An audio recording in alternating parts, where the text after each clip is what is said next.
नमस्कार, स्वागत है आपका हमारे चैनल नेक्स्ट राइड स्पिरिचुअल में और मैं हूं आपके साथ श्रुति। और आज हम अपने इस रिपोर्ट में बात करने जा रहे हैं श्री कृष्ण लीला की। जैसा कि हमने पिछले वीडियो में कृष्ण लीला की कुछ बातें आपको बताई, वहीं आज हम अपने इस रिपोर्ट में श्री कृष्ण लीला की आगे की बातें बताने वाले हैं। चलिए बताते हैं कृष्ण लीला में आगे क्या हुआ।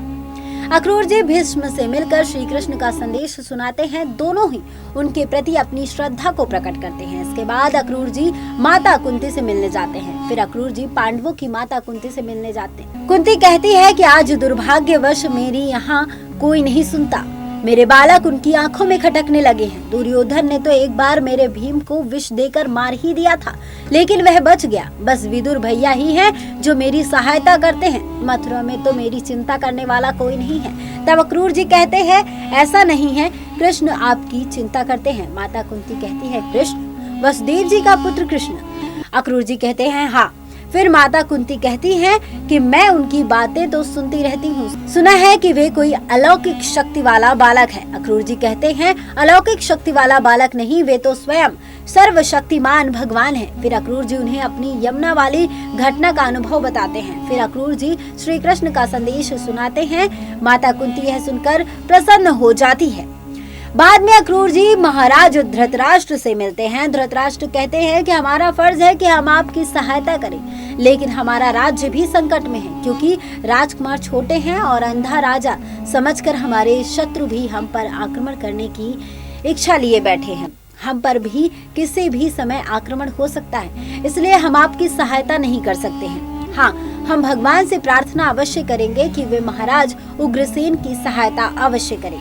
अक्रूर जी कहते हैं, आपकी इस सद्भावना के लिए धन्यवाद, क्योंकि जब भगवान ही उनकी सहायता करेंगे तो फिर उन्हें किसी दूसरे की सहायता की आवश्यकता ही कहाँ होगी। महाराज, जाने से पहले मैं आपको वो संदेश सुनाना चाहता हूँ जो श्री कृष्ण ने मुझे दिया है। धृतराष्ट्र कहते हैं, मेरे अहोभाग्य। तब अक्रूर जी श्री कृष्ण का संदेश सुनाते हैं। श्री कृष्ण कहते हैं कि हे कुरुनंदन, आप अपने स्वजनों के प्रति समानता का व्यवहार कीजिए और अपनी प्रजा का पालन करें, इसी में आपका कल्याण है महाराज। लेकिन धृतराष्ट्र जाते जाते अक्रूर जी से कहते हैं कि जो कुछ हो रहा है उन्हीं की इच्छा से हो रहा है, तो फिर वे मनुष्य पर दोष क्यों लगाते हैं। अक्रूर जी श्री कृष्ण का संदेश सुनाकर चले जाते हैं।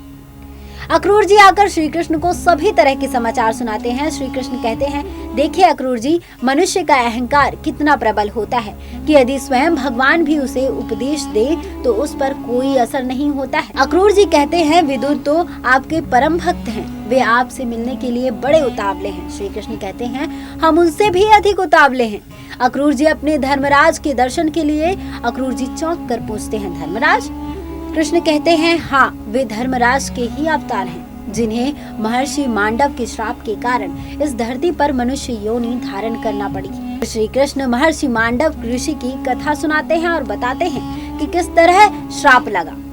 कथा सुनाने के बाद फिर श्री कृष्ण कहते हैं कि तो अब आप यह सोचिए कि हस्तिनापुर ने सहायता से इनकार कर दिया है, तो अब मथुरा की रक्षा का क्या प्रबंध करेंगे।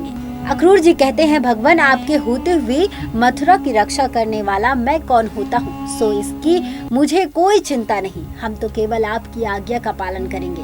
यह सुनकर श्री कृष्ण कहते हैं, अच्छी बात है, तो ये बताइए कि जरासंध की सेना कहाँ तक आ पहुँची है। तब अक्रूर जी बताते हैं कि उसकी सेना मथुरा के निकट आ चुकी है। आज रात उसका पड़ाव मथुरा से करीब 30 कोस की दूरी पर यमुना के किनारे होगा। वहां रुककर वे और उसके सहयोगी राजा मथुरा पर आक्रमण की योजना बनाएंगे। मेरे गुप्तचर वहां मौजूद हैं और कल तक उसकी योजना का पूरा समाचार मिल जाएगा। बता दें कि शिविर में सेनापति वर्धक जरासंध को बताता है कि हस्तिनापुर की सेना मथुरा नरेश की सहायता के लिए नहीं आ रही है। महाराज धृतराष्ट्र का कहना है कि मगध नरेश जरासंध ने हमारा कुछ नहीं बिगाड़ा, इसलिए हम मगध सम्राट से बिना कारण शत्रुता मोल नहीं लेना चाहते हैं। यह सुनकर जरासंध और उनके सहयोगी राजा प्रसन्न हो जाते हैं। एक सहयोगी राजा शल्य कहता है कि मथुरा की सेना एक दिन के लिए भी अब हमारा सामना नहीं कर सकती। इसका अर्थ है कि मथुरा आपके हाथ में आ चुकी है। तत्पश्चात दो ही रास्ते हैं कि मथुरा को तहस नहस करके उसका विनाश कर दिया जाए, और दूसरा यह कि मथुरा जैसे सुंदर, समृद्ध और बसा बसाया नगर यदि आपके राज्य के साथ मिला लिया जाए तो आपके साम्राज्य की शोभा और बढ़ेगी। और जहाँ तक कंस की हत्या के प्रतिशोध का प्रश्न है तो उसके लिए तो उन दो ग्वालों कृष्ण और बलराम को ही शूली पर चढ़ा देना पर्याप्त होगा, क्योंकि वास्तविक हत्यारे तो वे ही हैं। उसमें प्रजा का क्या दोष?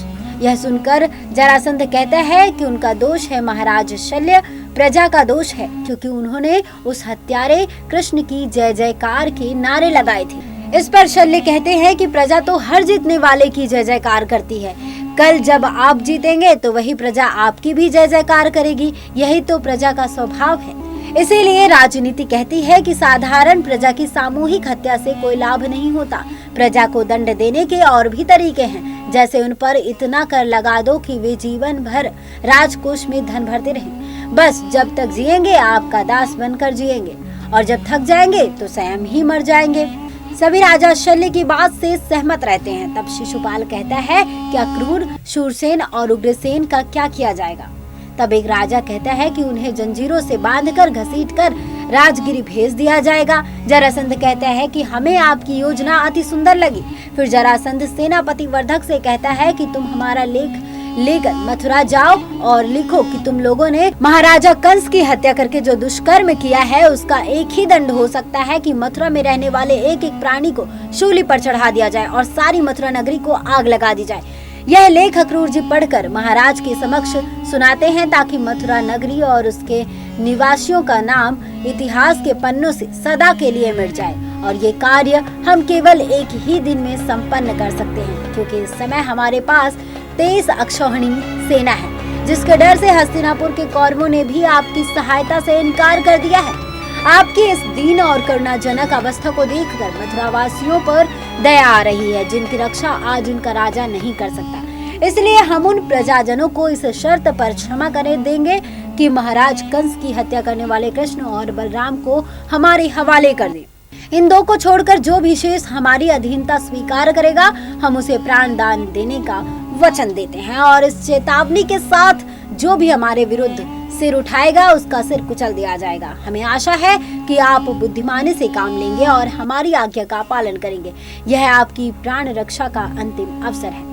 यदि कल तक हमारी आज्ञा का पालन नहीं हुआ तो हमारी सेना मथुरा पर धावा बोल देगी। यह लेख पढ़कर अक्रूर जी महाराज शूरसेन को लेख पत्र सौंप देते हैं। महाराज शूरसेन यह लेख हाथ में लेकर वसुदेव, बलराम और श्री कृष्ण सहित सभी को देखते हैं और फिर खड़े होते हैं तो सभी दरबारी भी खड़े हो जाते हैं। फिर वे अपने सिंहासन से उतरकर श्री कृष्ण के पास जाते हैं और पुनः पलटकर सिंहासन पर बैठ जाते हैं। उनके बैठने के साथ ही सभी बैठ जाते हैं। फिर वह पूछते हैं, इस विषय में हम आप सबका मत जानना चाहते हैं, बता दें आगे क्या हुआ। बताएंगे आपको अपने अगले वीडियो में। बता दें कि हमें पूरी जानकारी वेबसाइट और अन्य जगहों से प्राप्त हुई है। ये जानकारी आपको कैसी लगी आप हमें कमेंट बॉक्स में कमेंट कर जरूर बताएं। और इस वीडियो को ज्यादा से ज्यादा लाइक करें, शेयर करें और चैनल को सब्सक्राइब करें और देखते रहिए नेक्स्ट 9 स्पीच। जय श्री कृष्ण।